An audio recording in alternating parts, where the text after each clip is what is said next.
When I announced this month's sandwiches on the website, a fan of the site recommended finding a Brazilian friend to make acarajé with vatapá and caruru for me. Inside, I scoffed a little.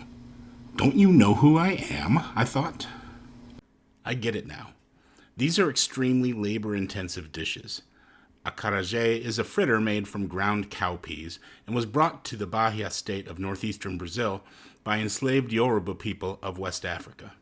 It can be served stuffed with many different fillings, but the most common are vatapá, a kind of shrimp stew thickened with manioc flour into a paste, and caruru, a thick, spicy okra stew.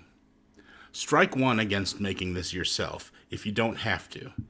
You've got to peel all these black-eyed peas. They float, the peels, and that helps, but eventually you're going to have to get in there and pull the shells off at least half of them individually. Though I imagine people who make this regularly have the knack of getting those shells to come off and float away more easily than I was able to. Strike two. It's kind of a lot. We've got to toast some peanuts, cashews, and dried shrimp, an ingredient mixture common to both vatapá and caruru. There are so many vegetables to chop to make the refogado. If this were a Spanish language sandwich, we'd be calling that a sofrito, which will also be going into both. Once the cooking starts, I've got caruru going on in one pan, and vatapá in another. A third pan to saute some shrimp in for garnishing the sandwich, and yet another for frying the acarajé themselves.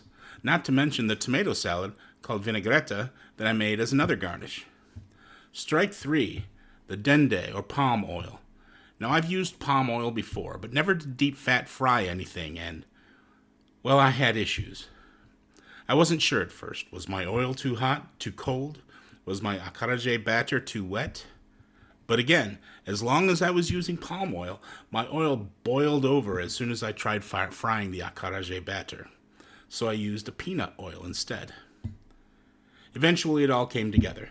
The acarajé, the vatapá, the caruru, the vinaigrette, and the shrimp, which were themselves sautéed in palm oil without incident. And this is a good collection of tastes.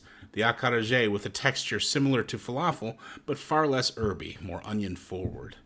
The coconut milk smoothness of the vatapá and the grassiness of the okra.